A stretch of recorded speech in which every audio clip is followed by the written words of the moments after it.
Live stream. Live stream Friday night. Lots of things to talk about in this live stream. And I'm a little late, but we're going to get started here. So, live stream Friday night. What we're going to talk about today in this live stream is tipping, why we should be tipping, resort upgrades. Are they really worth it? And then I want to share a few receipts of Casa de Campo, and just show some of the restaurants we went to and what that cost. So let's start with tipping and why should we tip? Well, in the Dominican Republic, tipping equals better service. So I can't say this enough. If you are going to the DR and you're staying at a resort and you want good service, you're going to want to tip because that's just how it works. Um, Tipping culture in the DR is alive and well, and that's just what's happening. So I always say tipping equals better service. So if that's what you're looking for, then you're going to want to tip. Now, if outstanding service really isn't that important to you, then tipping isn't going to be something that's probably high on the agenda for you. If you're not really there for service, you're just there to hang out on the beach and go get your drinks and hit the beach again, or you just kind of want to do your own thing. Service isn't really, you know, everything to you on your vacation, then yeah, you're not going to be concerned about tipping. So you wouldn't really maybe be as concerned about leaving tips. But if you want an outstanding vacation with good service, you're going to want to tip in the DR. That's just how it works. So I always say, like, well, there has been some studies done on that. I've heard and I've read about that. The DR is like kind of what it's known for is really not that good on service, right? So it's kind of a well-known thing when you go to the DR enough that you're going to realize that service isn't really the strong suit in the Dominican Republic. So tipping kind of motivates the workers, I guess, in a way to for you to get better service. So that's why really tipping is that important in the DR, is because if you want better service, you're going to want to leave tips. I did make some notes here as well too, so that I can talk about those as well. Oh yeah, so the other thing I wanted to say about when you're going to resort in the Dominican Republic, I think the thing we all have to be aware of is like the ratio of guests to workers. So I kind of look at it as this way, like say a resort has 2,000 people. So say you have a resort with 600 rooms, a family all inclusive, say 600 rooms, and you have 2.5 people per room. So let's just say easy numbers, you got 2,000 guests, and let's say you have two beach bars and you have one lobby bar that's running all day long. So let's say four bars tops, and let's say you have three people working in each one of those bars. So you got three, six, nine, you got 12 workers serving 2,000 guests. So I could just imagine for the worker themselves, like how hard of work that is dealing with 2,000 people every day. But what I'm kind of getting at here is if you have 2,000 people and you have 12 workers serving all the drinks for the day, is you kind of need a way to make yourself stand out. So, if you're just going up and getting drinks, there's lots of people coming up with drinks, and you're not the guy that or girl that comes up and you have a tip, you're just not going to stand out to the workers. So people that tip, on the resorts, they stand out. And I believe it's the truth when it comes to Dominican Republic that, it's really lacking in service in a lot of the resorts. It's how it is. Some are better than others, but I think it's pretty well known that, service could be better in the Dominican Republic. So when you have 2,000 people and you have 12 workers, you just need a way to make yourself stand out. So if service is important to you, that you're tipping and then you're just getting better service. Again, if you're going to resort and you don't care if you're standing in line at the beach bar and you've been waiting there for 5 minutes and then some someone walks up beside you, hey amigo, right? And then hey, and they totally ignore you. You've been waiting, it's your turn next, but they ignore you and serve this person because he's been tipping. If that's going to offend you, then you're going to want to tip. That's just the way it is because it will happen. It's happened to me plenty of times. It doesn't really bother me though anymore. I think at first, when I first went to the DR, it was kind of, I just thought, oh, that was like, that's rude. Like, I'm next in line, but that's definitely not how it works. If someone is a tipper, they'll walk up and they'll pick the people, and it's just the way it is. So there's a real tipping culture in the Dominican Republic, and it's just the way it is. So, I think we can't go to the resorts expecting special treatment. And unfortunately, I guess that's just the way it is. That's how it works in the DR. So I don't think we can expect the special treatment when there's that ratio, when there's such a large amount of people and such small amount of workers. If service is important to you, you just have to find a way to make yourself stand out, and tipping is going to do that. Tipping is a huge motivator in the DR. And if you tip the employees, it's going to completely change your vacation. When I did my tipping video, I said big tipper, and then I said average tipper. And I wish I could go back and I would change that to like outstanding service. So outstanding service is up here, big tipper. And then average tipper, I would be like average service. I mean, that's what equals, right? So the more you tip, the more outstanding service you're going to get. And I'm going to get into a couple stories that proves that theory, um, because we've experienced it ourselves in the DR, like how much of a difference tipping makes. Um, but it's just the way it is. And there's nothing, I'm not talking, I don't mean anything bad or anything towards the workers or anything there.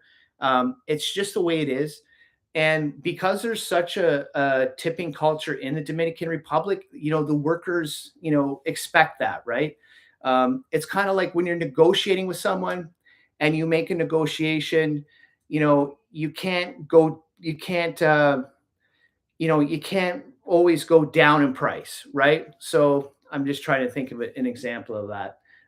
But I think you get what I mean. So if they're used to receiving tips for the work that they do, and they reward the people that tip them, I think going in with the expectation that, well, I paid $8,000 for my vacation, so, and it's all inclusive, so I expect the best, right? And that's a lot of money, $8,000 for a vacation. It really is, right?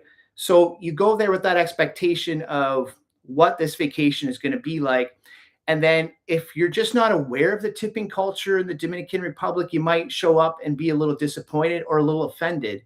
Well, this is not $8,000 worth of vacation. So I think it's just something to be aware of. And so I've just received some comments and questions about tipping in the DR. So I just thought it'd be important to talk about tipping and what tipping means and what tipping can do for you in the Dominican Republic. Again, it all just comes down to what kind of vacation you want to have, right? Like if you say you just got married and you're going on a honeymoon and you want this thing to be perfect, right? And you want everything. You want people falling at your feet. You want drinks brought to you on the beach. You want them to roll out a red carpet every time you leave your room. Well, you're just gonna have to tip. That's how it works there. I don't think it's always really included in every resort. I don't think because you pay more to go to a better resort. Yeah, I think the service, just let's say here you're starting at, like, let's say just to make it easy, say you're paying $4,000 for the week at the DR, okay? But then there's resorts where you can pay 8,000. Okay, so sure, your service is going to be better here in $8,000 resort than it is here at the four. But there's right. So for you to get to this service from the four to the eight, yeah, you're gonna have to tip more to get to where these people are starting at. But there's still room here to go up too. So at the 8,000, and I know that because at Casa de Campo there was still some things where tipping. I was like at the beach, for example, if you tip the guys at the beach, they'll take your beach bags, your towels, they'll lay the towels out on the lounges for you, they'll put up the umbrellas.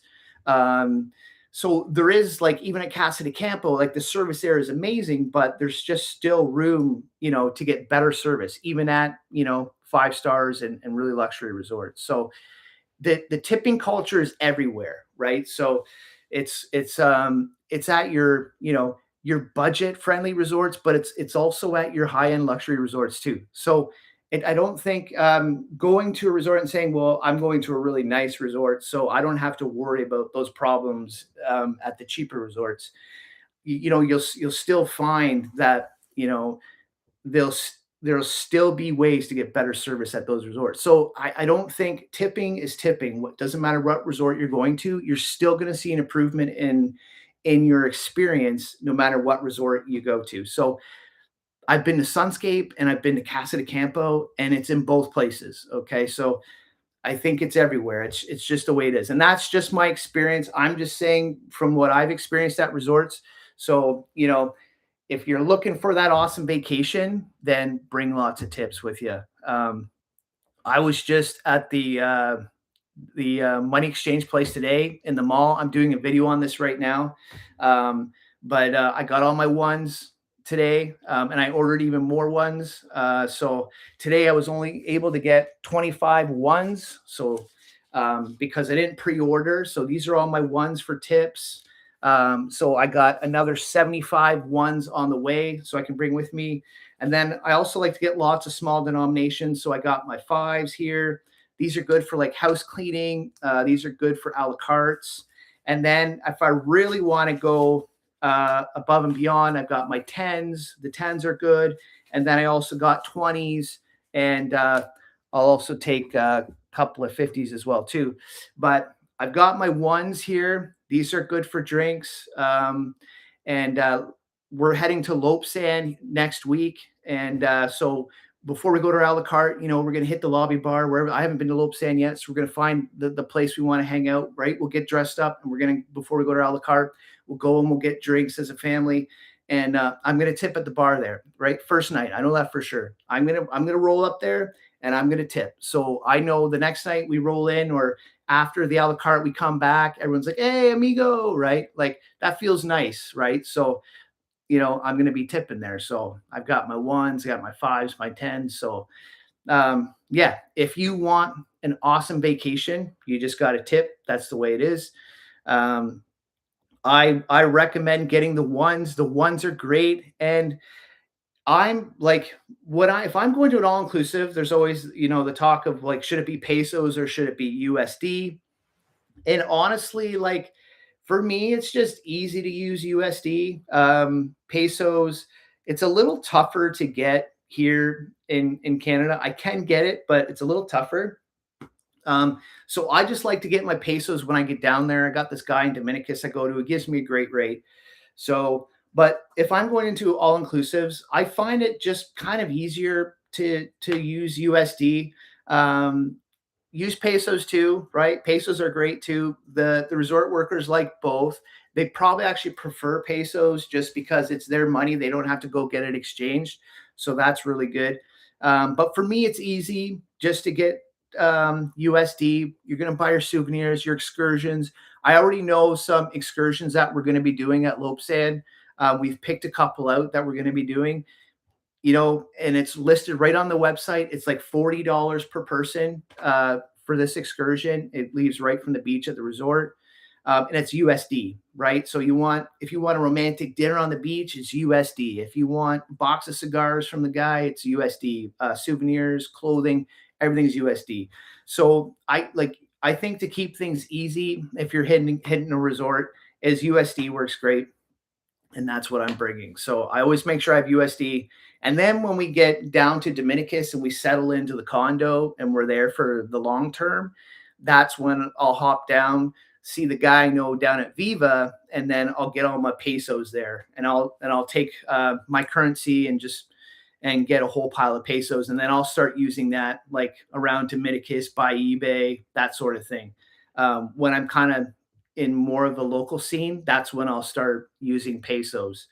Like there's a fruit truck that comes by, a vegetable and fruit truck that comes right to the place we stay at, and he's got a truck, and like it's like every Tuesday and Thursday, I think. So we go out there and we get fresh veggies and fruit and stuff, and like that's pesos, right? So I'll be using pesos. But when I'm popping into the resorts, we're going to be going to a lot of resorts while we're there too. Um, I'll just use USD. You know, I might, by the time I go into maybe some other resorts, I'll have some 50s and hundreds pesos. I'll be using those for tips too. But if I'm just going down to the DR for an all-inclusive vacation, I'm probably just going to get USD. I'm going to get a pile of ones. Like if you're going for a week, 75 ones is more than enough. Bring some fives, some tens, like bring $5 a day for housekeeping. That's pretty good. If you want to do even better than that, tens like decent. Five, I think, is like probably bare minimum for an all-inclusive for housekeeping. Like if these ladies are going up to clean your room, probably like the bare minimum is like $5 as far as tip, right? So and then like a la cartes too, like $5 is okay at a la cartes. You know, $10 is getting a little bit better. 20 is like that's huge, right? But that's kind of where I'm at. And then, you know, throwing ones on the table every time we get a drink or every couple of drinks, just bring a $1, throw it in the jar for them. Just make sure they see you, put it in the jar. You know, if you're just bringing something to the bar, they'll notice that, and you'll just notice you'll get better service. There's some questions about tipping. Okay, so there's questions about tipping then. Okay. So James just said he's going to he just talked about going to Sunskate Coco in April. Yeah. He just got back from the Catalonia. Oh, you got back from the Catalonia. Nice. How did you like that? Oh, you went to the Catalonia La Romana. Nice. La Romana. I don't know why I struggle with La Romana. Like it's, I don't know what it is. You gotta say it. My brain, it's like it just doesn't ever want to seem to get that right. Yeah. So the Catalonia, we've never been to the Catalonia in La Romana. That's the one we're missing. So. And then Carol, she gets service was good there too. Oh, perfect. And then, sorry, what was the other one? So Carol, she was just saying that she like totally gets the tipping atmosphere that you're talking about. And then the Worst Food Review channel is asking about tipping culture on cruise ships. Oh, tipping, where they bill you for gratuities. Oh yeah, so interesting. Yeah, so what about tipping on culture on cruise ships? I don't know anything about cruise ships. I've never been on a cruise, so I don't know anything about that. But the restaurants in the DR. Yeah, so this is interesting, and I can actually show you this because I have receipts from restaurants in the DR. So here's a Casa de Campo receipt, and I save all my receipts. So this here, so our dinner, or it was a lunch, not too sure, but it came to $66, and then they actually include an 18% tip on bills. And this is any restaurant in the DR. So I'm just going to add this here so you can see. So there it says subtotal $66 and then LEY percent. So I guess that's probably like the Dominican Republic tax. And then 18% goes to the server. So you can see that. So $11.88. And this is also what we got. So this is Casa de Campo. And drinks are so expensive there. So pasta, roast beef sandwich, one ham. Oh, that was a ham calzone I think I got. I think that was like the Panzerotti. The Panzerotti I got. I remember that actually that night. And then Sprite. But there you go. So that's American. That's USD, 84.48, and the DOP, which is pesos, is 5,296. And that was our room, 222, and I put a $5 tip on there. But anyways, you can see here that's $11.88. So at every restaurant in the Dominican Republic, they already include a tip on your bill. That's everywhere. So whether you're going into Village or anywhere, you're going to get this percentage. And it's kind of been this talk that I've talked to other people about, like long-term stay people that are in the DR. And it's like, do we need to tip above and beyond the 18%? So We still do. I mean, like even here, you can see I tipped $5. So Plus the 11. plus the 11.88, plus I still tipped an additional $5. So So it sounds like it's kind of like the cruise where yeah, it the sounds cruise ships bill you for gratuities. right. Like it's included. It sounds like it might be similar. Yeah, so like if your tips are included, then I probably wouldn't worry about it. The good thing about that type of travel though is like you're going to be surrounded by people that are probably on their like 12th or 30th cruise. I think cruisers are really hardcore cruisers. Like I think the cruise community is like, you probably get there and intense. It's intense. I feel like, yeah, like people are serious about cruises. So I mean that's probably the first thing I would ask. But if it's included, if they're including it in your price, then I wouldn't worry about it. But or give a lesser tip. Yeah, or give a smaller tip, right? Now, like, and that's the thing with all inclusive, that's kind of the debate too, is like, well, even with all inclusive, well, it's all included, everything's all included, but it's just not, you're not going to get, the same service if you don't tip. So but see, that's the thing though, with all inclusive and the cruise as well too, right? Maybe this is different on the cruise, I don't know. But with like all inclusive, you can go there and not bring any tips, right? Don't bring any money with you. Go on your vacation and you're fine. Like, you're going to get food, you're going to get drinks, your room's going to get cleaned.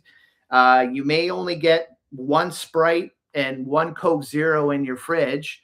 You'll have to wait for your coffee. You'll have to wait for your coffee. You may not get coffee at breakfast.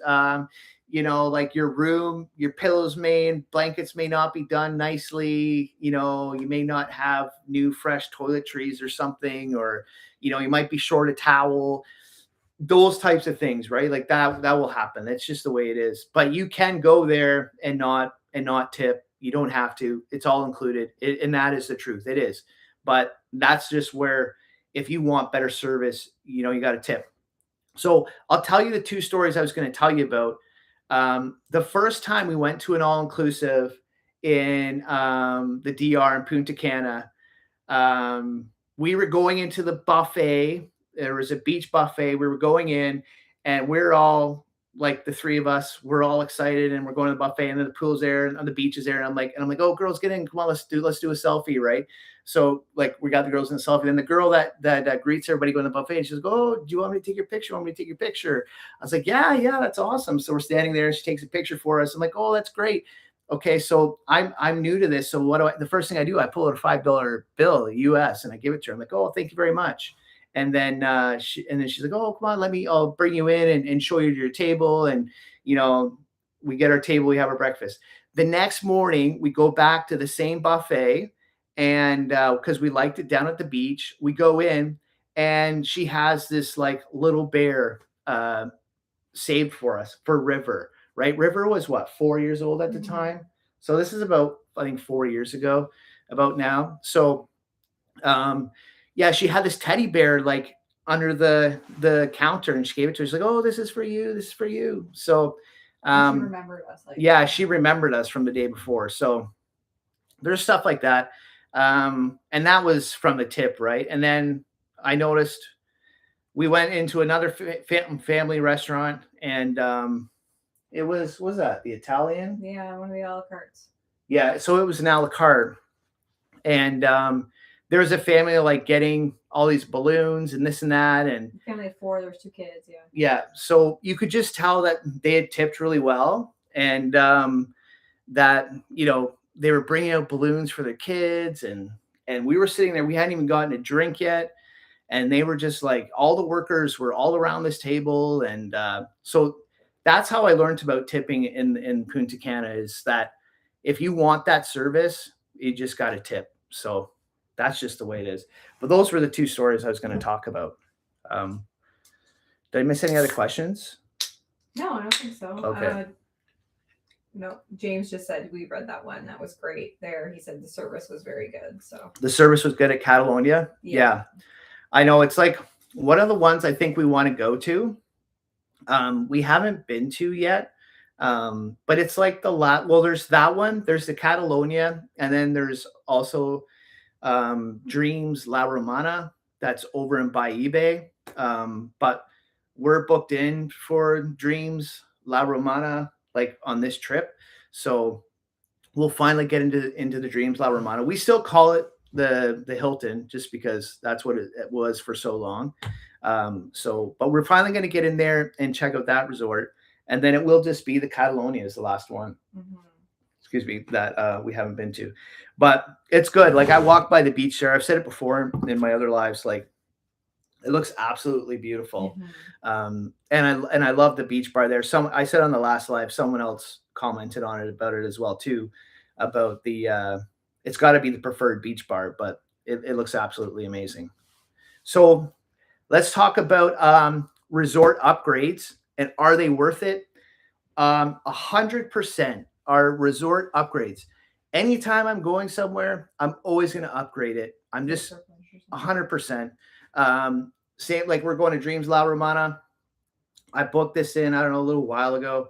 And I was looking at the upgrades and I'm like, okay, for like whatever it is, I forget exactly what the price was, but I mean, when you're spending thousands of dollars to go on a vacation and, it's just a little bit extra.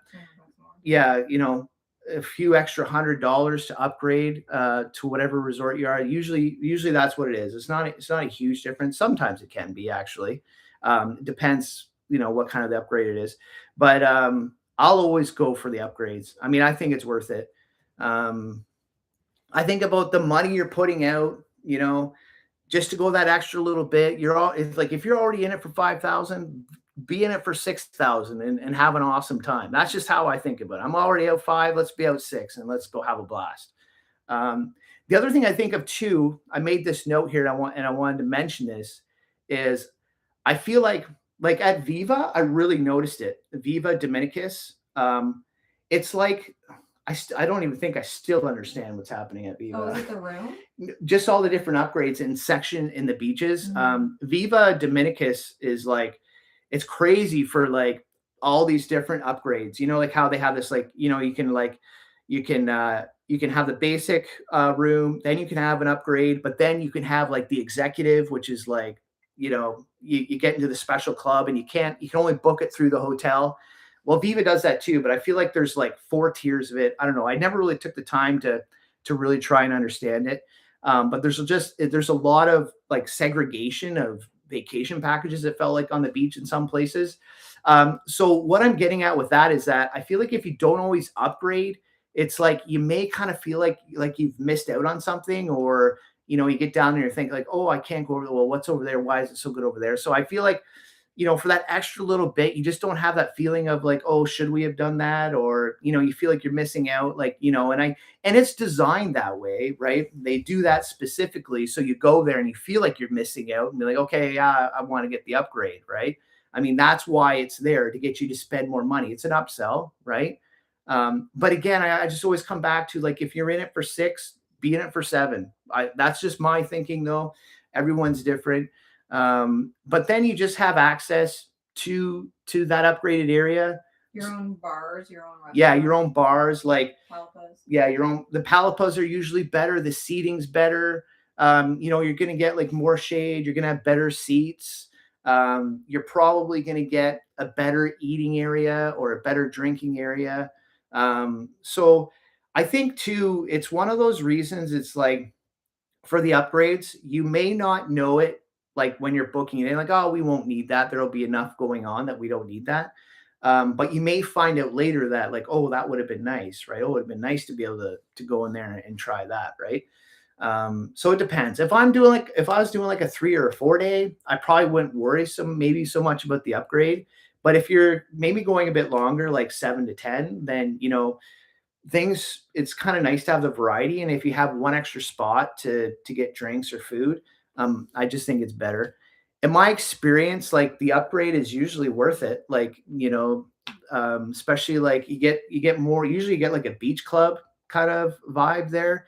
Usually you get some kind of beach club that's more exclusive.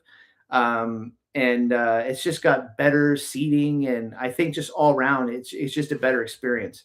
So that's what I think. Are upgrades worth it? 100%. I'm always all about the upgrades, except maybe if it's like Casa de Campo or something.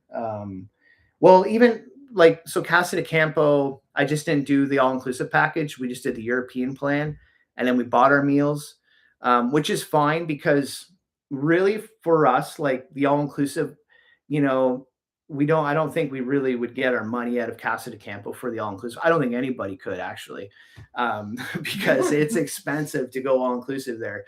Um, but I just don't see like how breakfast, lunch, and dinner, and then like I'm not going to be hanging around Casa de Campo and be like, oh, I want to go eat a pizza. Oh, now I want to go eat this. Now I want to go eat that. You're like bombing around the golf cart. You're swimming. You're going up to Alta Chavon. You're hiking over here. Let's go to the shooting center. Let's go to the horseback riding. Let's go see the farm. Let's go. Like you're driving around. You're busy. Okay, let's go swim in the pool. Let's go. Like I don't think for us, like there's just no value in like I'm not going to go to Casa de Campo and just sit there and eat and drink the whole time, right? I want to be bombing around and seeing everything, doing everything, right? Like it's beautiful there. So for me, it just didn't make sense. For other people, it might make sense 100%, right? It depends what kind of vacation you want to do and how you want to do it. What's cool about Casa de Campo though is the activities are included with the all inclusive. Yeah, that's true. So with Casa de Campo, you do get the activities. So you get like horseback riding, you get the shooting center. What else do you get? But you do get extra stuff. I think you probably maybe I don't know. You might get some tennis or something. Tennis is big there. But I did notice because I was looking at it again recently, and they have like there is different. There's like all inclusive, then there's like all inclusive and all activity, and you get like golf. So you get to go out on what's the Teeth of the Dog. Teeth of the Dog. So you get to go out on Teeth of the Dog as well. So there's a lot like there's different levels of all inclusive too at Casa de Campo. So like if you're a golfer, like I know Teeth of the Dog is like $350 US, and I think you have to hire a caddy too. Mm-hmm. So and I don't think that's golf cart and a caddy, but you have to hire a caddy as well. That's what I've heard about Teeth of the Dog. There's another golf course, right? So the big one, the nice one. This is actually a map of Casa de Campo behind me. Where is it? Right here. So this is actually Casa de Campo here behind me. But there's another golf course up here, and this is Altos de Chavon. And then this is the Teeth of the Dog, and it runs along the coastline. That's the Caribbean Sea here, and then it goes right up the Chavon River. So you get that. But I think if you go to, I think this is called Four Die or something like that. I don't know. I used to golf when I was younger. I don't golf anymore, so I'm not up on it as much. But yeah, there's another golf course up here, and then I think there's one in the center here too, maybe, or no, maybe not. Maybe this is just Teeth of the Dog, and then this is the other one. This one's a lot cheaper though to golf.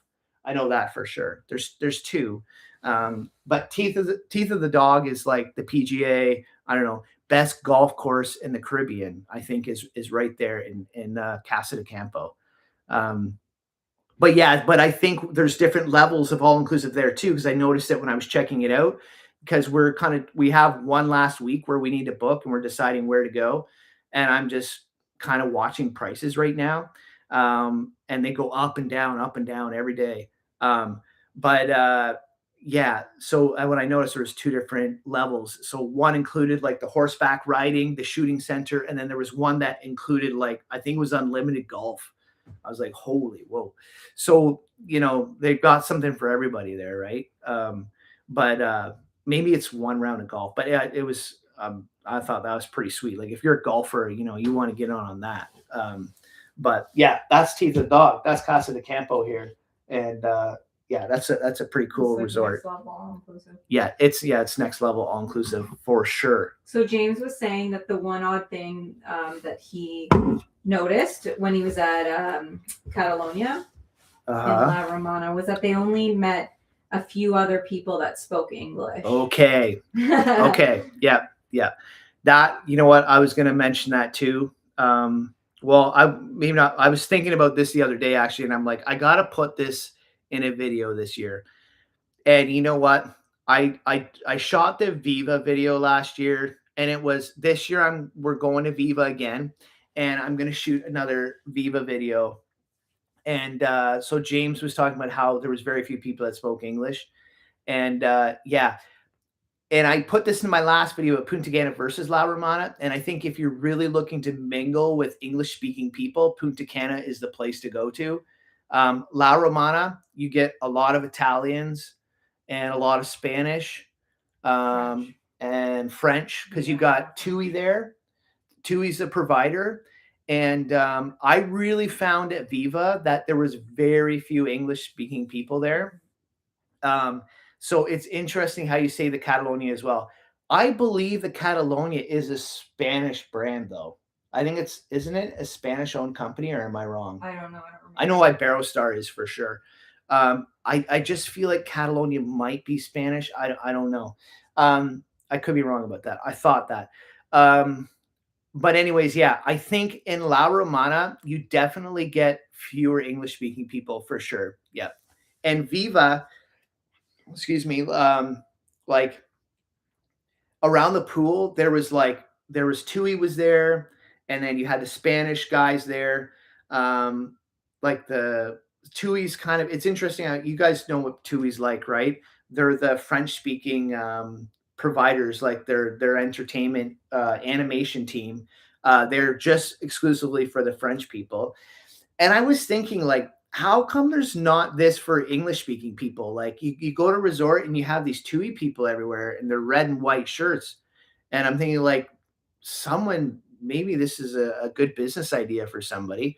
But these, I mean, they take them around, they're there, they're helping them. Like they even have like their own activity board and everything. And they're there. And I'm like, wow, that'd be amazing. Like I've never seen this for like English speaking people, like North American tour guides that are established in the resorts and are there to like get you through things and help you out and provide. Anyway, so TUI does this. So around the pool is like all day long, all you hear is like French and Spanish. I mean, there's like, and then the odd time you'll hear like at the party pool, like you'll hear something like a little bit of English. It's usually the Spanish animation team throwing something in there. But yeah, it's I found that too. There's very few people, and I also met another guy on the beach last winter.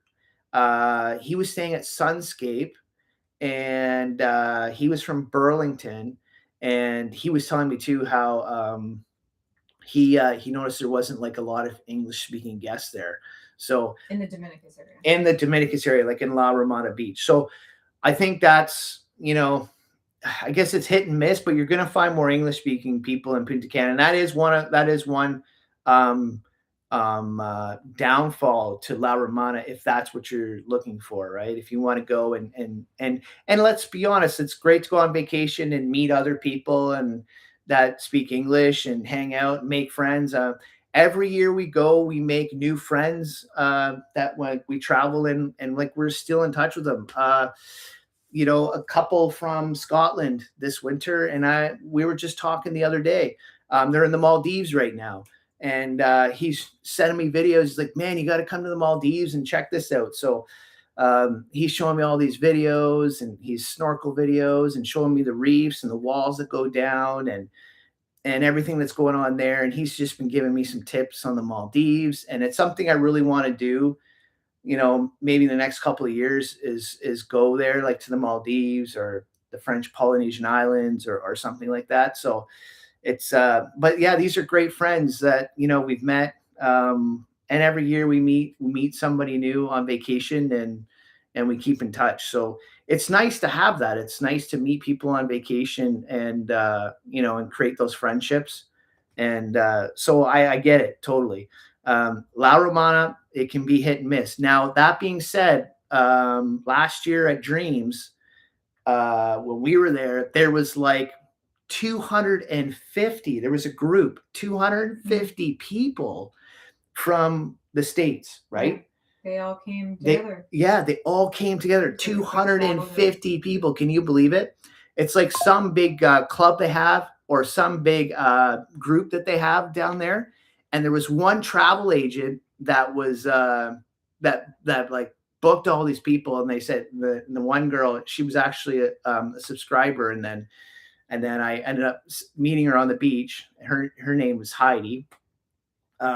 But she was just telling us like, oh, this poor lady, like everyone's running to her with their complaints and this and that, and she's like, but this one lady put all this together for them. She's obviously a travel agent or whatever, but I couldn't imagine. Could you imagine taking 250 people to an all-inclusive resort? You know that not everybody's going to have a good time. Someone's going to find a cockroach. Something's going to be right. My AC's not working. The door doesn't work. My safe doesn't work. I don't got any hot water. There was no bacon at the buffet this morning. Like, that would just be a nightmare. So there you go. Right. Like, you just don't know.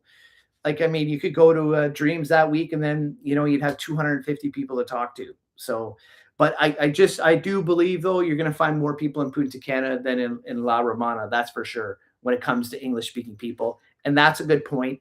And I think I'll really drive that home this year when I go and visit these resorts. I'm just really going to take notice of that and just put it in the videos if that's just what I see when I go there. But you're right. 100% you're right. And I notice it too. Even where we stay, like where we stay long-term, when someone speaks English, you're walking through the resort and you hear someone speak English, I turn around right away. I go introduce myself. Hello. You're like, oh my goodness, there's an English speaking person here. Like, you spend like so long down there, and then, and speaking to Spanish people, like I don't speak Spanish fluently. I'm trying to learn more and more and more. So you kind of just get used to the language barrier, always trying to communicate. Sometimes it's easy, sometimes it's not. It depends how receptive the person is to me not being able to speak Spanish. And I don't expect them to be able to speak English, but like, it can be difficult sometimes. So, when you hear someone speak English, you're like, holy cow, and then we met a really fantastic couple last year. We were walking through the resort and there was a couple there. They had two little boys, Angus and Holly, and they're from BC. We walked by, heard them speaking English. I walked right up, I'm like, hey, where are you guys from? And they're like, well, we're from BC. And I said, oh, you guys ever heard of Blue Water, BC? And they started laughing. Like, Blue Water, BC is like this little small town in the middle of the mountains. I used to go there a lot when I was younger. And so, it's really well known for skiing, heli skiing. But it's just this little place in the middle of the mountains, and they just start laughing because they're like, that's like right up the road from us. Like, how do you know where Blue River, BC is? So, and then we became really good friends with them as well too. So, and then we ended up hanging out a lot. And so, yeah, it's tough. But as soon as I hear someone speaking English, I'm like running over and being like, hey, how's it going? It's nice to hear someone speak English. I totally get it. And I think I'll just drive that home more this year in the videos. And I do get it too. We're going to a foreign country, so not everyone should speak English. And I don't expect anyone to speak English. Right. But it's refreshing when you're there for so long and someone speaks English to you. I get it totally. Tinley has a question. She said that she watched one of your previous videos and saw that we ranked Viva the highest. What are a few things that you liked about it? Okay, so I ranked Viva the highest. Okay, so that video, so I ranked Viva the highest on the beach. So that was my favorite 5 beaches on Dominicus Beach. And I ranked Viva the highest on beaches. So Viva has a great beach. It really does. Long beach. It's got a long beach, and it's got like a big U. I think I say that in the video too. But it's kind of like concave, and they've just got these beautiful palms. Like, it's just what the Dominican Republic's known for, is like, those big sweeping palms by the water. I guess it kind of has like a Los Terrenos vibe to it in a way. I haven't been up to Los Terrenos yet, but I've seen enough pictures to know that's. I think it kind of has that more of a vibe to it. There's lots of palms there, and there's palms all over the beach. Yeah, it's probably the shadiest beach. It's like the shadiest beach. And you have your loungers are everywhere. There's no palapas on the beach, palapas. There's no palapas on the beach because there's so many trees there. So, I mean, it's a really beautiful beach. And the water's perfectly turquoise. Yeah, and it's like super bright there, like super vibrant there, the turquoise water. I do find it's a bit more wavier there though. Like you get bigger waves as you get further down the beach. So you're going to have bigger waves at Viva than you will at Dreams. Dreams, you won't have as big of waves. I don't know why this is, but we can be where we stay long term, and it's like just little waves. By the time we get down to Dominicus Beach, the public beach down by the Hacienda and Viva, they're like they're big waves. Like I'm like the life jacket's on her daughter, and I'm like holding her over waves. Like they're coming in, we're like whoa, jumping over waves. So it does get a little bit wavier down there. Um, Out where we are, closer to the national park, it can be like glass. So I feel like it gets a little bit rougher there, but it's not like unbearable. Like you can still swim in it. There's no rip tides or anything in there that I know of that I've heard of. It's a blue flag beach as well too, so you're not going to get a better beach than that. There's no rocks in there, so it's really beautiful sand. It's really the beach there at Viva that I really love. They have some really nice accommodations. Like if you want like a seafront villa, they have really great accommodations. They probably have the nicest accommodations on Dominicus Beach, like those villas. You're not going to get those villas anywhere else other than maybe the Hacienda. If you upgrade, I think there's like some presidential suites and stuff at the Hacienda that that you'll get your like seafront view at, but you're still kind of in the hotel. Whereas the Viva, they have individual villas, and I show it in the video too. And you get like your own loungers, and you've got your own little porch, and then you walk down and you're on the beach. So, it's the nice thing about that is you never got to worry about reserving a chair. Like you walk out your front door, and you have your lounger there, and everyone else is running out, putting towels all over the place, trying to get chairs. You have yours like every day. So I think like Viva has like the nicest beach. And if you want like a beach or like a beachfront villa, Viva probably has the nicest accommodations for that on Dominicus Beach, really. The buffet's neat too because the buffet is right on the water pretty much too, right? There's the one buffet, yes. The one buffet. Yeah. And then they also have an infinity pool. Mm-hmm. The only thing I would say though about Viva that's lacking at Viva is probably the food, right? Out of all the resorts we've been to on Dominicus Beach, I would say the worst food we've probably had is at Viva. Like honestly. It's almost surprising really to me the one time. And then the service we got, now this is a prime example. I wasn't tipping that day, and I'm not afraid to say I wasn't tipping. No one came to offer us drinks or bring us water or anything like that. We're sitting down, so there was no point in tipping. I'm not always concerned about like getting great service though. Like, but they weren't even like, we came back from the buffet and they didn't take the plates. The food was pretty like, I don't know. It was like, there was very few things that I really was like interested in picking up and eating at the buffet. So that being said, again, though, this is very like, it's very like European. I think it's a very like a lot of Europeans go there. I'm not saying that Europeans eat bad food or anything. That I shouldn't have said that. But like, I don't know. There just wasn't. I just found like the food wasn't like amazing there. Also, the buffet or not like the snack bar that's outside that's like open all day that every resort has. Theirs was there too, and it was like pretty like. The burgers were like really dried out. The hot dogs were like they were sitting in the water, so the top was a different color where they're sitting the water was a different color. The buns weren't like fresh, and like there was the nachos and cheese, and like the cheese was all over the place, and like you could just tell they weren't like wiping it, keeping it clean, like it was. So that's Viva. Okay. But that being said, like I'm nitpicking things here, right? Like if I have to find something wrong, that's probably what I'm going to say I'm going to find wrong. It's a nice resort to walk back and forth through. Like it's long, right? So it's nice. Like there's the boardwalks you can walk through. That was nice about it. Yeah. And there's a lot of great things about Viva too. I did like how like they have the trapeze there, which is really nice. There's supposed to be flamingos there. 2 years in a row we've went and we've never seen the But flamingos. they So pull you there, in for flamingos. yeah, there's no there. flamingos at Viva. If they tell you there is, there isn't. If you see flamingos in the picture, I haven't seen them in 2 years.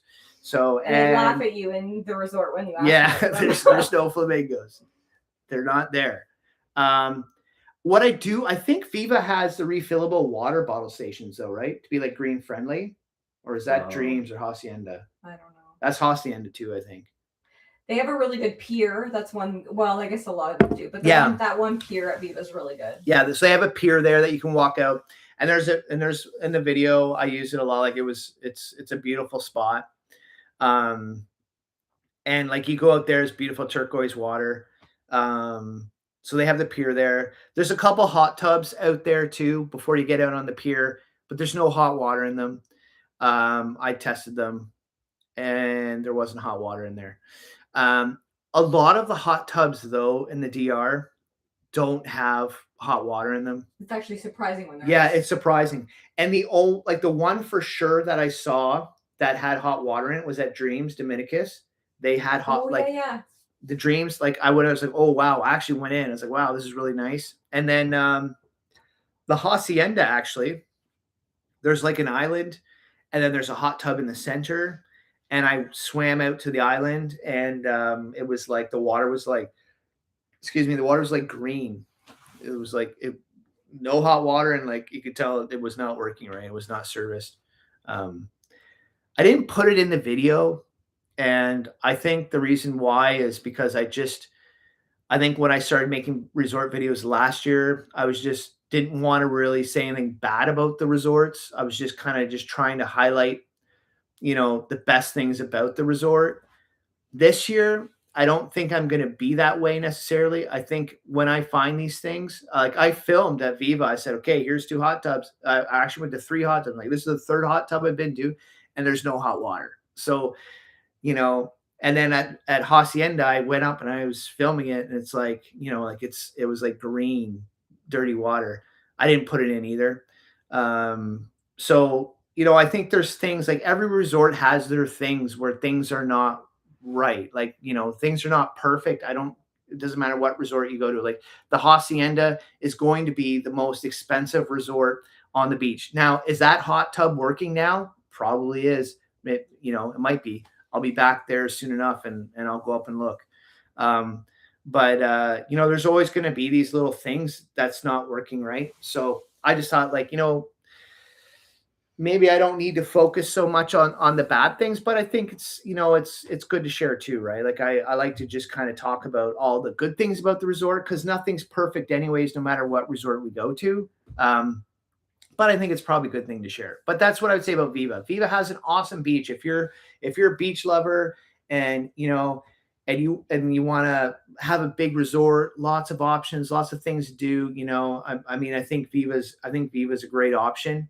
They've got a pretty good beach there. The pool was pretty beat up though at Viva too.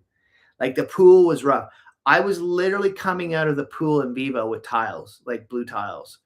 I was actually genuinely concerned for our daughter's feet in the pool at Viva, to be honest with you, because I was like literally picking up blue squares of tile out of the pool, and I thought, like, these are sharp tiles. And I remember like kind of just like was a little concerned about that. So I mean, and there's different corks in every hotel and every property.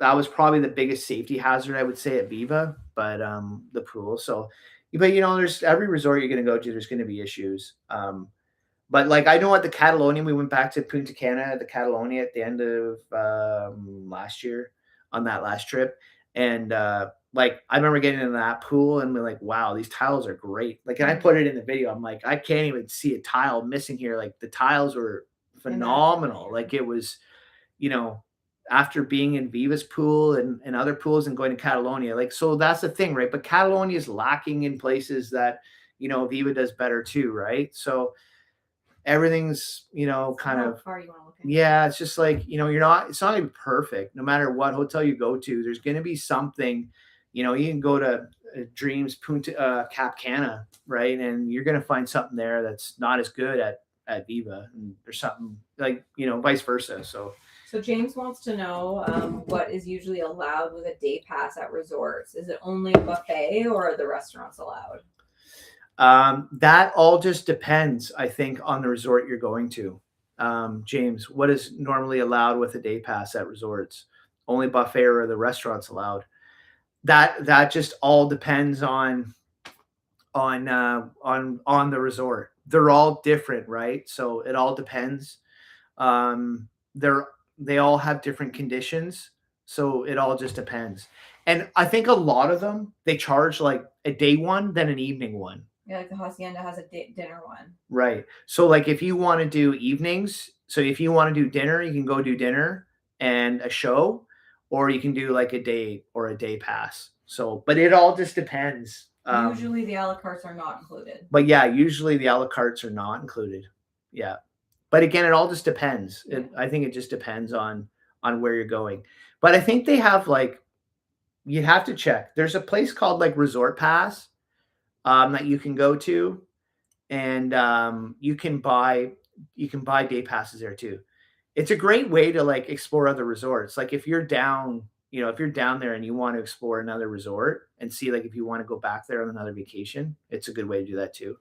You'll have a lot of resorts, like I know the Hilton, which is now the Dreams La Romana. They take all like the cruise ship people, so they have their actual, they own their own beach in La Romana, and it's for like the cruise ship people. So there's that as well. But I think they only go to the La Romana, the Dreams La Romana, which used to be the Hilton. And then maybe around Bayou Bay, the little and then they'll be around Bayou Bay. So the cruise ships that come into La Romana will roll into for day passes to the Dreams La Romana, and then they'll also go from there to like Sayona or there to Catalina Island. Yeah. So what else I was going to talk about? I was going to talk about my receipts, but I think I kind of did that with Casa de Campo, didn't I? Oh, okay. So I don't know if there's someone who ever watches this video that is Casa de Campo, and wants to know more about restaurants and what to expect there. So this kind of goes back to like what to expect at resorts. But we went to this place for breakfast in Casa de Campo. It's called Lago Grill, and they do like a buffet breakfast. So we went in there and had breakfast. Now, I would say this breakfast was probably on par with like a nice, warm continental breakfast at like a hotel. Like, you know what I mean? Like maybe like warm where like, you can get like some bacon and sausage, some home fries, and some like scrambled eggs in the tin or whatever. I think they did have an egg station, someone making omelets, but like it wasn't like I went in for breakfast there. It wasn't amazing by any means. And so we ended up paying here. So this is Lago. This was at the golf course. So this is at Teeth of the Dog. So here's Beach Club. So here's a golf learning center. So yeah. Anyways, right in here somewhere, close to the golf course. But you could see we were sitting there eating, beautiful view, golf course. But so this is what I paid. So this is it here. So that's USD, $116.48 for breakfast. And honestly, it wasn't anything spectacular at all, this breakfast. So then again, right? So there's Casa de Campo, and you know what? It wasn't a spectacular breakfast. So, you can go and think you're getting the best, and it's not. But yeah, I wasn't thrilled with that breakfast at all. So, and it was $116. I was surprised that's how much it was. Now that's USD, so now I Canadian. So for Canadian people, I figured out it was like $175 for breakfast, which is crazy. It's probably the most expensive breakfast I've ever bought us. But yeah, so if I was going there, I probably wouldn't recommend that. But you know what? If you need breakfast, maybe that's the one you got to go for, because that's what's there. But yeah, so I think that basically covers everything I was going to talk about. I think we answered all the questions. Okay, so here James also said, I feel like some of the big boys are going to start adding the upgrade options as a hotel member, club perk. So now upgrades are, guess, the middle option, right? Yeah, and I think that's true, right? Like there's so many different. There's like you can get the normal room, then you can get, an upgrade, and then there's another upgrade. Um, and that's the other thing with Viva. I noticed too. There's a lot of that happening. Catalonia does it too. Um, all the resorts have their ways of upselling and selling you into their brand and buying into the brand and buying points for vacations. That's just all part of it. That's part of the game. That's how it works. Um, and that's just the way it is, right? Um, but yeah, so I think that's probably good for this live. Working on another video, so hopefully get that put together here soon and have that out. And then next week we're off to the DR, so we're excited about that and going to start looking around and exploring and seeing what's going on down there. And yeah, we're just going to keep it going and excited about it. So we're starting out at Lopsan, which is going to be. I'm so excited for this resort. I've been looking at the menu, and I mean the menu is just like blowing me away. So um, it's interesting. It sounds really good on paper when I'm reading the menu. I'm like, "Whoa, this looks good." You know, we'll see when we get down there. So because I do find people that say they didn't like the food at Lopsan, so we'll see. But hey, we all know how it is, right? People can find something wrong. Someone can love something, someone can hate the exact same thing, right? So we'll see. I think it's going to be absolutely great, and I'm looking forward to Lopsan. I think it's going to be good. And then after Lopsan, we're going to be hitting the beach, and we're going to be going down to the Caribbean Sea, and we're just going to be doing lots of beach time down there, and going to be making lots of content, some local content too. So excited about that, and got a couple of things I'm working on. I think that are going to be really, really cool videos and to show people some stuff and see what everybody thinks. So enjoy your time at Sunscape in April. Yes, enjoy your time in Sunscape. We're checking into Sunscape as well this trip. So we're checking in there. I forget what the day is. I think it's in March. He's going to Punta Cana though. Coco. Oh, you want to Punta Cana, Coco? Nice, nice. Yeah, it'd be interesting to see what Punta Cana is like. But yeah, we're checking into the Sunscape La Romana in March, I think. After La Romana, I think it's Dreams Dominicus first, and then La Romana, and then Sunscape. But the Coco's supposed to be good too. Yeah, the Coco's supposed to be good too. I've heard good things about it. I actually wanted to get up to the Coco Punta Cana. I've been kind of talking about it too, like maybe bombing up there for like a 3-dayer and just checking it out. Family choice. Yeah. Well, you know what's good about the Sunscape though is you're gonna have good water slides, right? So if you got kids or teenagers, right, they're gonna love it. I honestly like the Sunscape in La Romana. Fingers crossed.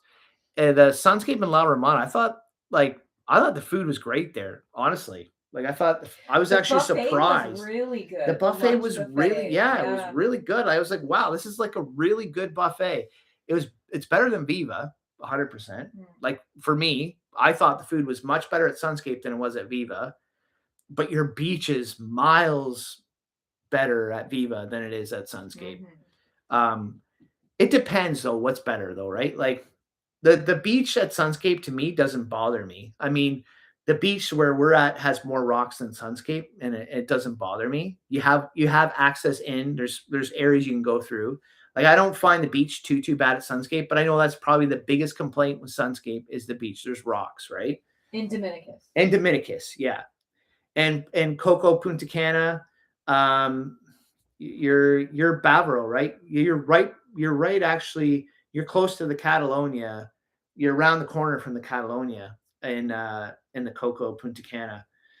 Serenade, you're actually really close to Serenade, and you're really close to the dolphin thing there too, Dolphin Explorer. But yeah, your beach is gonna be good in Punta Cana at Coco, and you're going in April, so you're not gonna have to worry about Sargassum. Sargassum's gonna be like kind of picking up a little bit, but it's not gonna be like June, July, right? So you're hitting it at a good time. May and June, you're probably going to get more of that, but you'll see sargassum there, but they're going to be cleaning it up every day. It won't be an issue. Beside Dreams Flora. There you go, Dreams Flora. Yes. Yeah. And I'm pretty sure like you're close to that. There's like that inland water there too, right behind you. I think there's kind of like a little lake on the other side, behind the resort. Like if you're behind the resort this way, there's kind of like a lake in there. Um, yeah. But yeah, that'll be good. That's nice. Bavaro. Yeah. Yeah. It doesn't bother you. Yeah. And that's it too. Like, I mean, we go to Catalonia too. It's no big deal. They rake it all up. I mean, I think if I was there in June or July, excuse me, and like, there was like, I mean, I've seen the photos of it and it's like mountains of seaweed. Well, obviously, yeah, and you want to go to the water. That might be a little bit of a bummer, but yeah, I don't think there'll be any issues there. Yeah, that's cool. I think it'd be nice to get up to the Coco Punta Cana. I think the Coco is pretty popular with Canadians too. I've done some research on it on what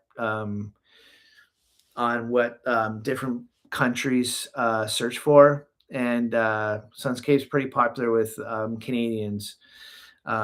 So yeah, that's interesting. But yeah, it'll be a great trip. Enjoy your trip, James. Thanks for joining the live, and thanks for the questions. Yeah, so everybody that's traveling, have a great trip. We'll talk to you soon, and I'm going to be making some videos soon enough down on the Caribbean Sea and in Punta Cana. Got some fun stuff. Oh, there's Lone Ranger. Yeah, cheers.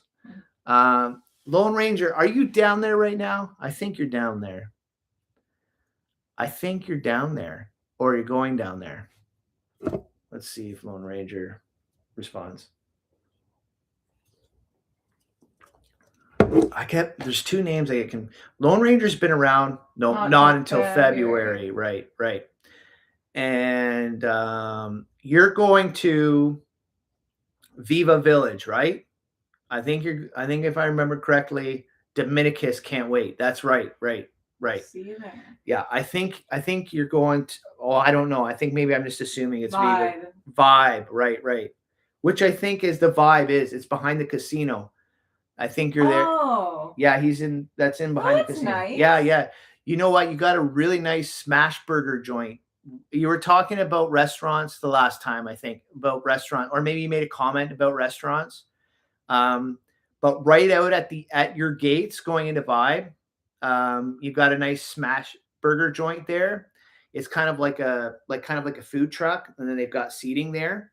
And then I think it's only open late though. I've never seen it open at lunchtime or anything.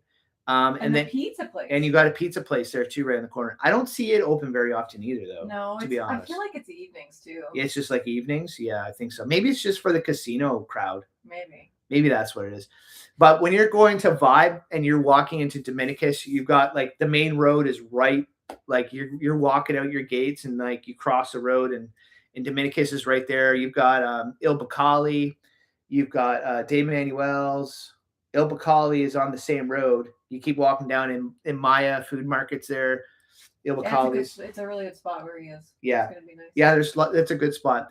And there's lots of restaurants in Dominicus. And then if you're there too, get used to the minibus and hop on the minibus and go into Bayi-Bay. And you've got tons of restaurants in Bayi-Bay. Really good stuff. There's a place that does like specialty lobster. That place, it's forget what it's called. I feel it's a big white building or something like that. But there's a big lobster restaurant there too. Yep, you're correct. Looks like only 15-minute walk to beach. Hired your taxi recommendation. We did Cabarete. Oh right, yes, you were in Cabarete. That's right. Right. So you're gonna use Renee then. Yeah. Oh, Renee. Renee. Yeah. We're gonna be using Renee too from Lopesan to Dominicus. We're gonna be using we're gonna be using Renee as well too. Yeah, he's great.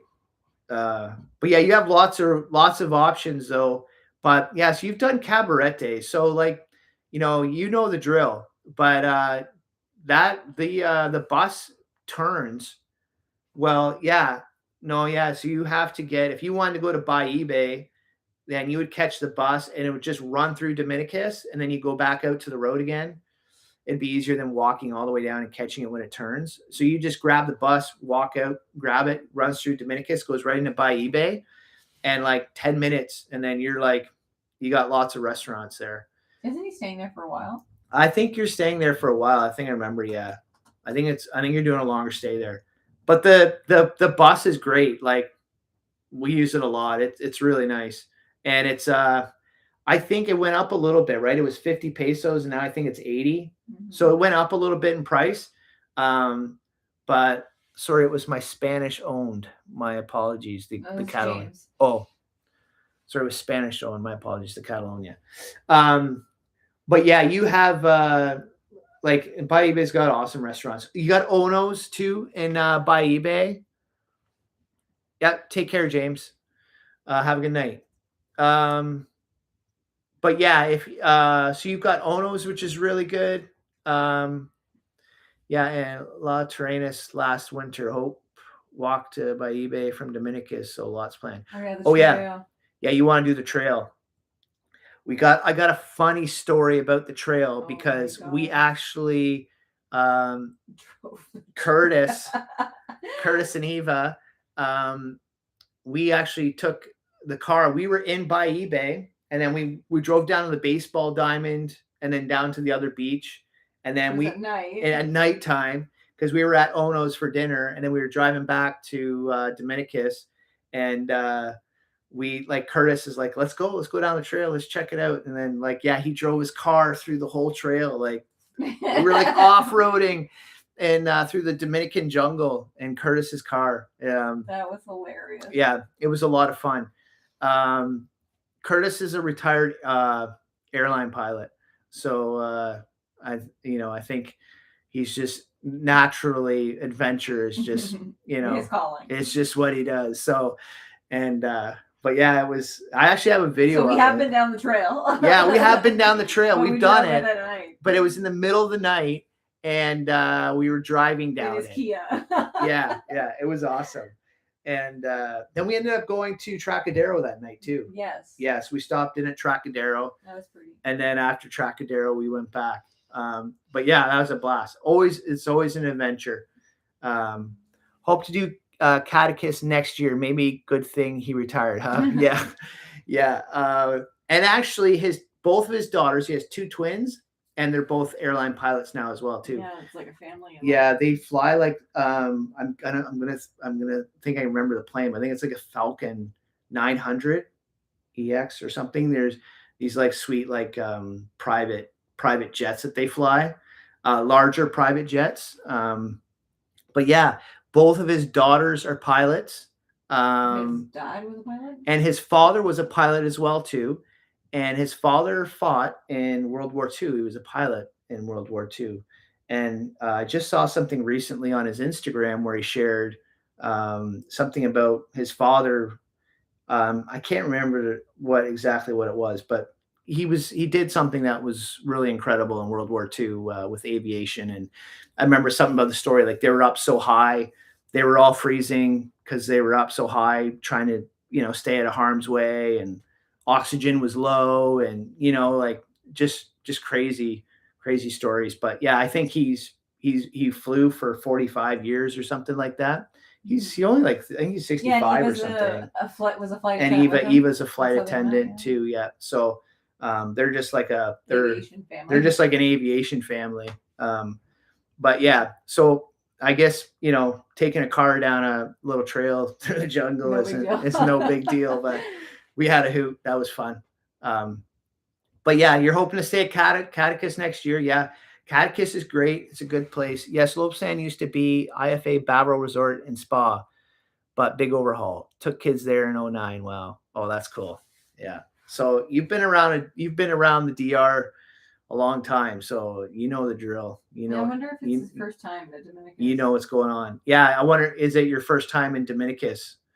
Dominicus is nice. It's like I don't know. I feel like I think it'd be completely different than like Cabarete or Los Terrenos, just from what I've seen. Like, I feel like there's more, probably, I don't know. I feel like there's just like more happening there, like with like bars and stuff. I feel like I know there's like happy hours there, and Oh, and Cabarete. yeah, like there's like I've just seen the videos The and long, stuff where strong there's beach. just stuff everywhere. Dominicus is a little bit different. Smaller. It's smaller, but you're gonna get more of that vibe. Like, I think the northern vibe in Bahia Bay. But I don't know. It's nice. I like where we go. Like Catechus, I love Catechus. It's great. It's great because it's got like everything we need. It's got the pools, the restaurant, the beach, and so I think it's a pretty good gig.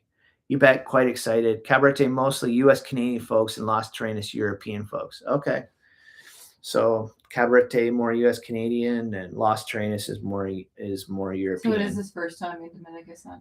Yeah. Yeah. Nice. Yeah. Well, that's cool. You've been all over the island, right? So like it's another place for you to check out and see. It'd be interesting to see like what you think about it, and how it stacks up. Yeah, gorgeous beaches in Los Terrenos. Yeah. And how is the swimming in Los Terrenos? Because I feel like, when I see videos and stuff, it just seems really wavy up there. So I just feel like, yeah, George from Hamilton, he always said that. yeah, and we know people that like go up there often, and we never bother to go. But and they just said like, well, and even I've met that other gentleman, Ben. He was staying up there for a couple months last winter in Los Terrenos.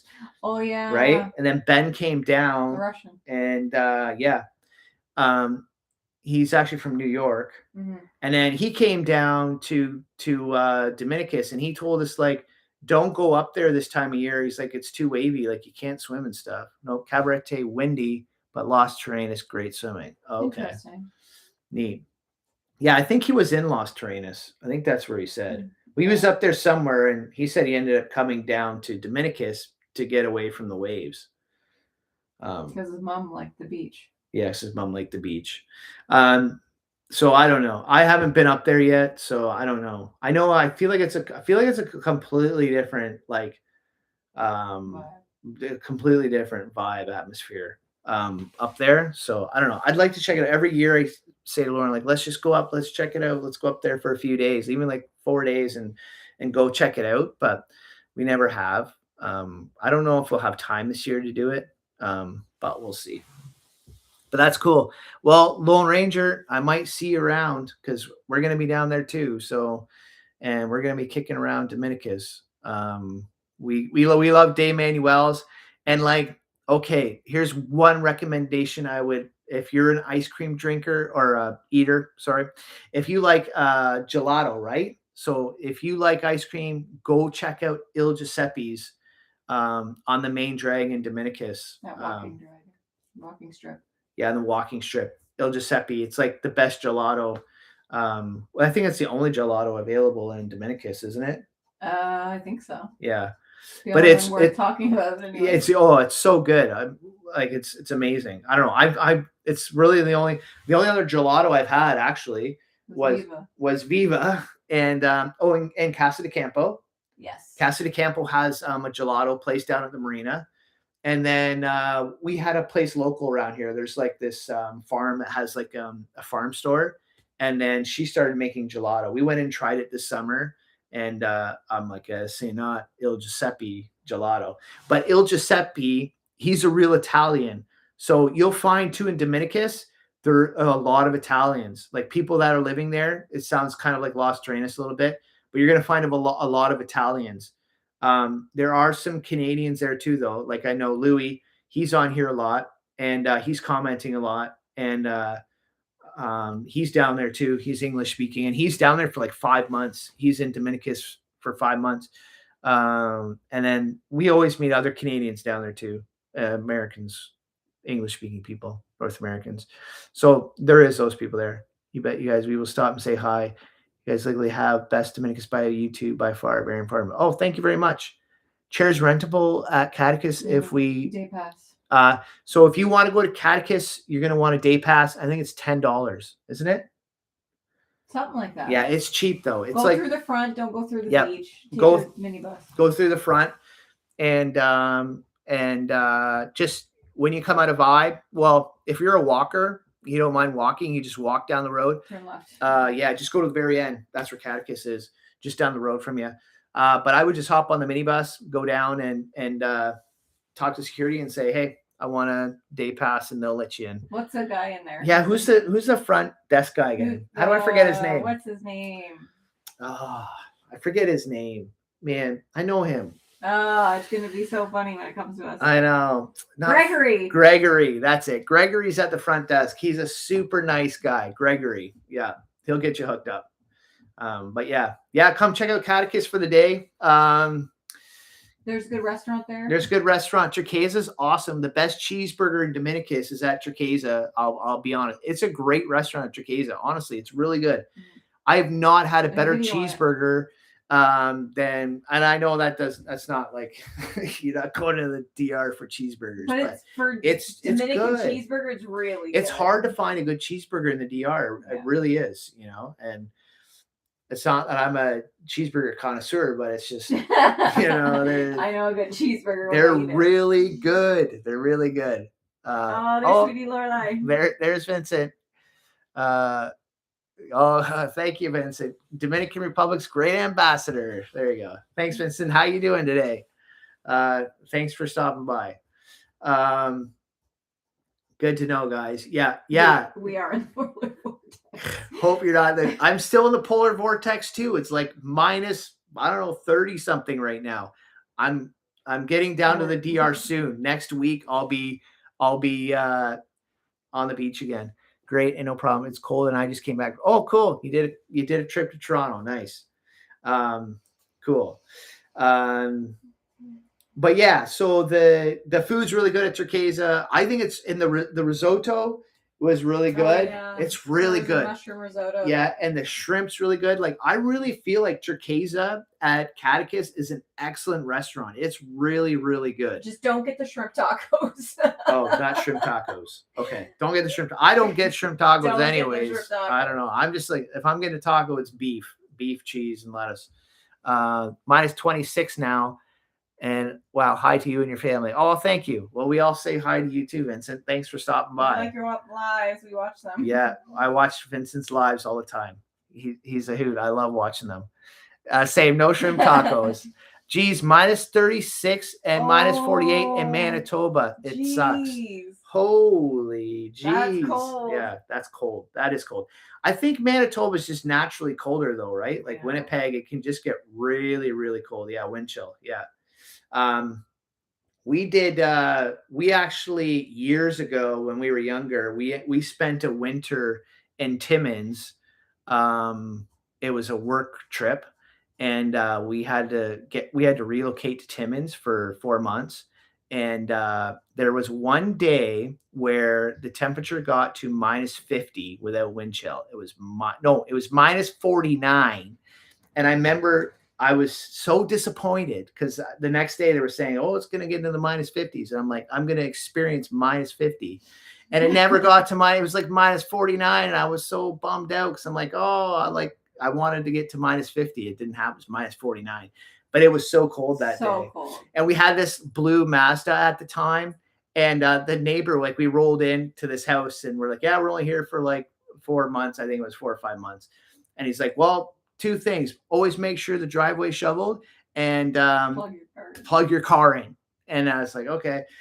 And I never plugged the car in. But the one morning, I remember going out to start the car thinking like, I'm like, I wonder if this is going to be the day that, the car doesn't start. I should have plugged it in. And I turned the old Mazda on. She was a little, she always and she started. And I was like, oh, little Mazda 3. She just wouldn't quit. Good old Mazdas. Yeah. Anyways, so that's the coldest I ever felt was minus 49. Now it was probably minus 50 something with wind chill, but actual temperature wise is minus 49.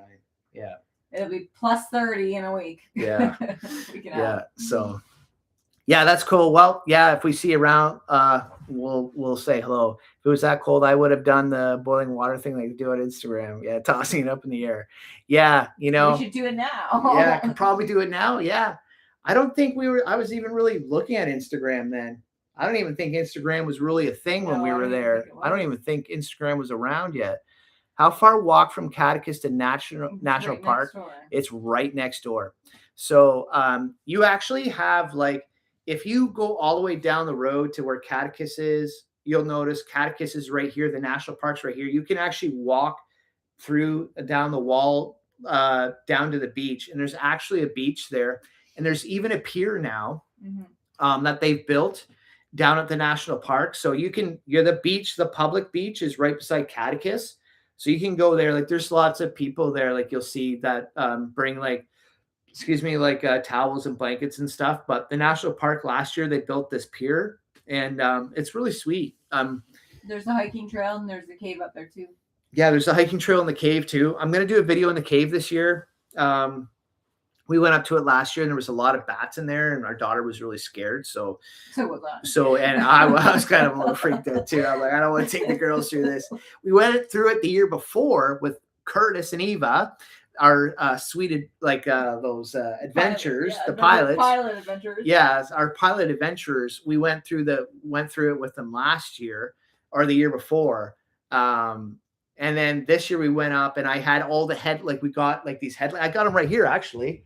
So I got us these here. So when we got to the cave, right, we could just like, have these lights.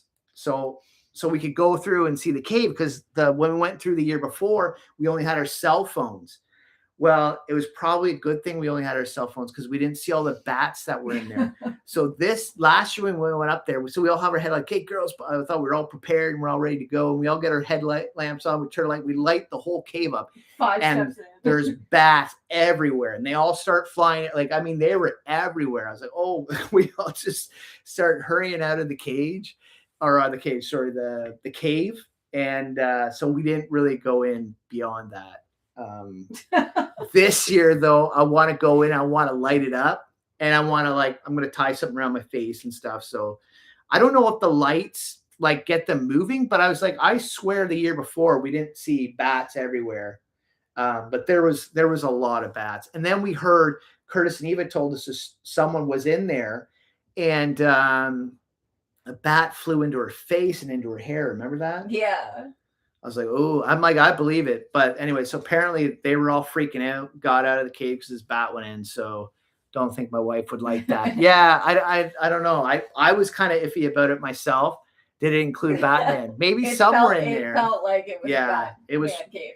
It was pretty sketchy. Like it was like, I don't know, like there's like bat feces and stuff. And like, I don't know, I don't want to touch something and then scratch my eye on the way back or something, I'm just like, hey, don't touch anything. Let's just go. Let's go. I mean, it's probably fine. We went through the first year and there was no issues.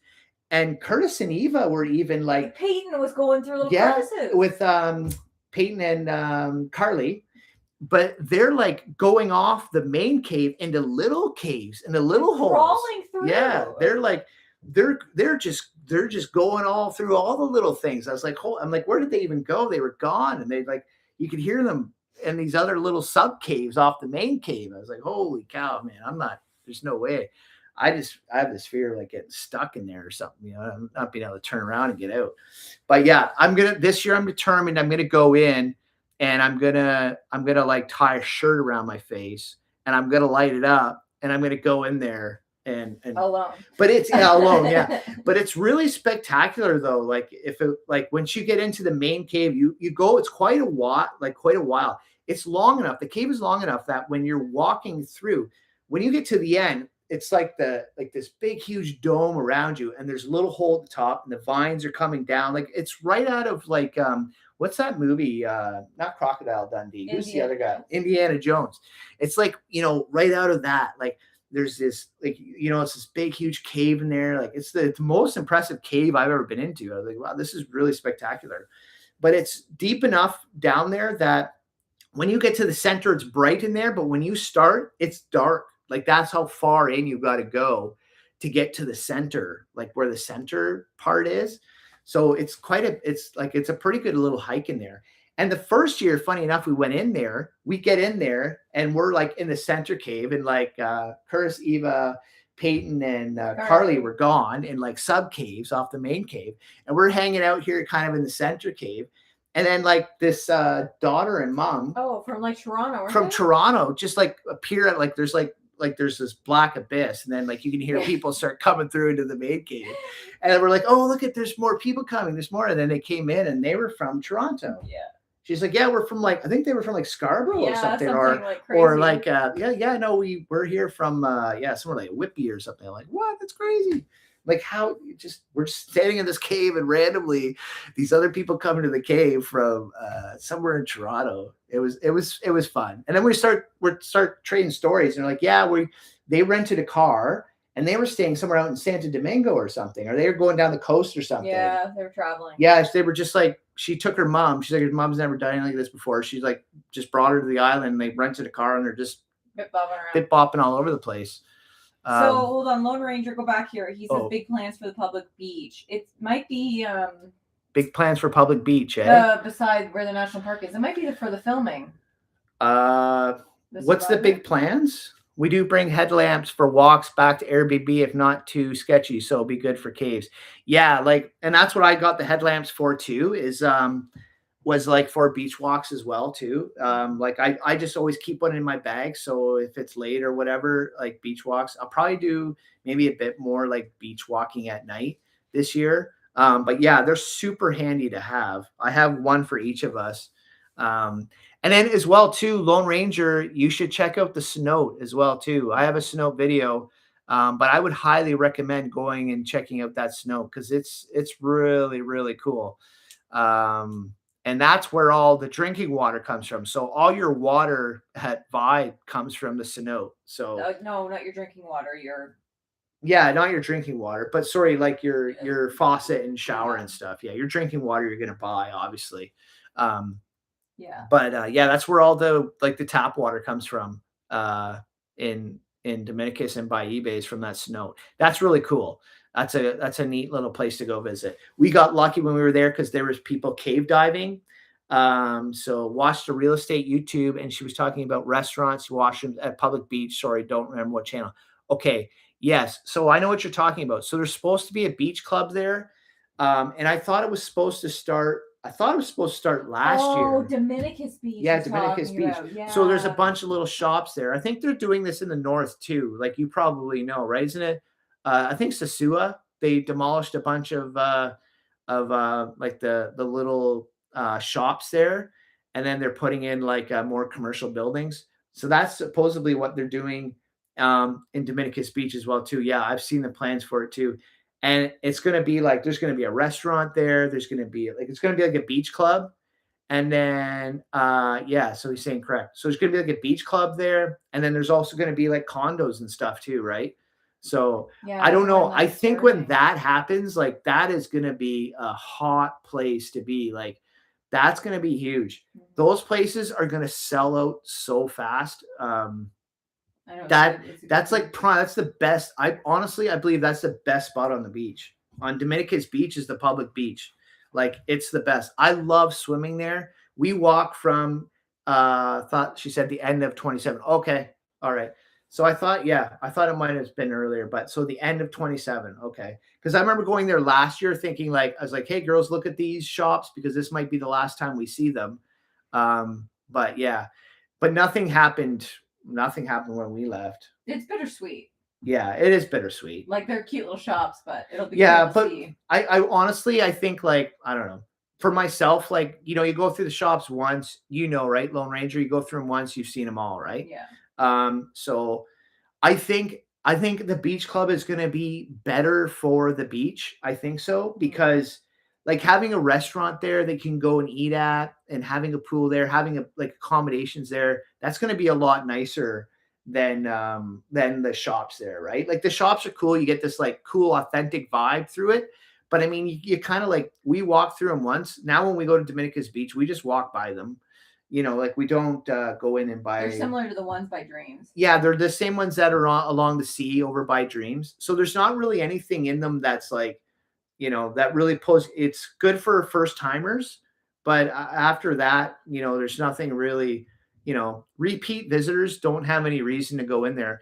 Everybody that's going to the beach on Dominicus Beach, like they're all your expats, they're the locals, they're the travelers, right? They're not running into those shops like, oh, hey, let's go see about getting a magnet today, fridge magnet. You know what I mean? Like those people are there to use the beach. So I think it's going to be more beneficial for the town and for the beach itself to have like a facility there. That I think that'll be nice to use. It's a bummer though, all those people will lose their shops, right? Um, but I don't know, maybe they'll work something out for them or something, or maybe there's other public spaces down the beach too, further down, where maybe more shops could go in. Yeah, in Cabarete and Las Terrenas have tons of beach clubs and bars on beach as no big resorts, unlike Dominicus. Yeah, yeah, that's what I've heard too. Like up there, it's more like private residences and businesses than it is like all resorts. Yeah, and that's what this would do, right? This would bring another spot to the area that's like uh, privately owned condos, Mhm. and then it also opens it up to people that want to do Airbnbs as well too, right? So it helps yeah, it brings in a different group of people too, right? Like travelers that aren't really necessarily there for resorts, um, that are there for, long-term stays, like what you're doing, what we do. Um, but yeah, it'll be interesting to see. I think it's going to be really sweet. And when you go down there, you'll see like what they're gonna make out of this, right? What they're sculpting. Like you'll see there's kind of a parking lot there and there's a guy there. And if you want to drive into the actual beach and park right on the beach, you got to pay him to get through. But you'll see um, right kind of that parking lot, and there's like this swampy area on the other side of the road, and then it goes all the way into the beach. Like it's like a big L, and you'll see it. You'll see what I mean when you walk by there, and that's supposed to be like the whole thing. It's supposed to go all over there. I think it's going to be really nice actually because the walk out from the beach is like it's not really nice right now, right? Like it's got like this swampy, dirty water Yeah. there, and it actually like smells, right? And like, there's garbage in it and stuff, like, like it's going to be a lot better for the town and it's going to be a lot better for the beach when they like clean all that up. They're probably going to put a nice road in there. Who knows? That might not even be a road anymore. It might stop there. And then I don't know how it's going to work, but it'll just clean it up. It's going to be nicer. I think it'll be good because Dominicus is such a beautiful beach. Like it needs something like that. And really, you only have that. The only places you have, well, there's a new place being built too, right down by Aqua Esmeralda, in between Mhm. Sunscape and Aqua Esmeralda. Yeah. And I'm really excited to see what this place looks like. How much further they've come along here. I know there's another guy on here, a subscriber, and he's bought one of the condos in there. So it'll be interesting to see what that looks like. But it looks really sweet. And it's right on the beach and it's down by Sunscape. So you're gonna have Catechus, Aqua Esmeralda, and then this new place. I forget what it's called. I don't know what it's called, I can't remember. but there's gonna be three there. And then if they add the one down on Dominicus Beach, you'll have like four beachfront residences, which will be huge. So like within the next 4 or 5 years, there's going to be two more. Well, this year, I think the one that was probably being built, the new one, it's probably I bet it's going to still need another year, but it'd be interesting to see what it looks like when we get down there. Dominicus, my wife and I feel best for families and kids given multiple resorts. Dominicus looks like the best for beach and calm water. Yeah, for sure. Like Dominicus is Dominicus too. What I like about it is like when you get to the beach down by Dreams and down by Esmeralda, Aqua Esmeralda, they have a beautiful beach, but they have like it's like a big cliff. Sandcliffe. Yeah, it's like a sand cliff. It's all sand though, but they have like a beach that they built. They've got their day beds and their palm trees and everything. Like it's really nice beach sand. Like it's actually really nice. We go in there and take pictures a lot because it's just so beautiful. And then they've got like when you look out, it's all turquoise, beautiful water. But you got to kind of go down another little dip, and then you've got like the beach. And they have some rocks there too. It's like it's Sunscape and Esmeralda right beside each other. And then when you get down to Dreams, You got beautiful beach. There's no rocks anymore. Once you get to Dreams, the rocks stop. That's where it stops. You get it again around Catalonia, around the pier and Hacienda, around the lighthouse, but their beaches are okay. There's certain spots. But Dreams, you kind of get this little dip again into the water. So there's a little bit of a cliff. So like, and it's kind of a little bit of a drop, right? Like walking in. So it can be kind of difficult for older people and stuff walking in the water. But when you get down to the public beach, it just disappears. It's just like it's perfect. It's absolute. I love swimming there. It's the best swimming. There's no rocks anywhere. We go out there. The sand is gorgeous. The water's clear. It's blue. Like it's. We love swimming there. You're right. Like it's the best swimming on the beach is the public beach. Every time we walk in, we go swimming there. It's beautiful. You're gonna love it. You're gonna absolutely love it. Oh, Yeah. don't forget about the coffee shop if he's a coffee guy. Oh yeah, and if you want the coffee shop, you'll check out the Color Cafe. That's also there's 2 roads that go into Dominicus, and Color Cafe So if is the second. Yeah, it's the second road. Yeah, so you would have to go to the second, which isn't too bad because we do it. We walk it all the time. Well, there's 2 main roads that go in and out. It's a U. 2 roads go in and they curve like this. And then halfway up, there's another road that goes in between the 2. You can walk back and forth. We do it all the time. It's like, I don't know, a few minutes. It's not a big deal. But there's Color Cafe there. And then when you go over to, so there's 2 main roads that go in. You're going to have restaurants in this one, and then you'll have restaurants in the other one too. There's a nice hotel there. They've got really good pizza at the bottom. I think it's the best pizza I've had. Yeah. So you got lots of pizza joints there. There's another hotel. They've got restaurants there too. But it's Color Cafe, and they do great like specialty coffees, cold drinks. They roast the coffees right. Yeah, right in there. everything's roasted right in there. She does a really good job. She's European of some kind, and she's set it up there. But you'll also know, or you'll see, maybe you've already seen it before, but when you leave the airport in Punta Cana, you'll see she has her product in the airport as well. They sell it, Color Cafe, at some of the nicer shops in there. But yeah, it's really good. I'm not a coffee drinker. I used to be. I'm not anymore. But Lauren's a coffee drinker, and okay, you love your caps and lattes. Yeah, perfect place. Yeah, perfect. You're gonna love it there. Love it. It's awesome. There's a whole thing there. They even do tours. Viva comes through, so it's on the same road as Viva. But you go in there to Color Cafe, and like yeah, it's cool. She's got a little seating spot there and everything. It's really nice. Check out the Color Cafe. You're gonna love it there. It's really good. Lots of good stuff in there. eSIMs, yeah. We're going to be using an eSIM. You guys use eSIMs? Yes, we're going to be using an eSIM. For the first time. And what are we using? Airlo. Airlo. We're going to use Airlo. It was recommended to us from our VC friends. Yeah, it was recommended to us from the couple I was talking to earlier from BC, Holly and Angus. That's what they used. So that's what we're going to be using. And so yeah, we're going to be using that this year. We have never done that. We've always used the cards down there. But I don't know. They kind of just seem to be a bit of a pain for me. So we're gonna try the eSIM route, and then we just pay for, set it up here, go down, boom, we got There's internet. An app. You download an app. Download and an then app? you can do the app, Okay. and then I don't know anything about it yet. I'm gonna figure this all out soon, because we're heading out soon. But yeah, we're gonna do the eSIM. I know that, and I see a lot of people. I see it being advertised a lot that people are using it. So that's what we're gonna do. But yeah, we never got the eSIMs, and like most of the times we're down there, like we don't have internet. Like the only time we have internet is when we're either like in the condo or on the beach.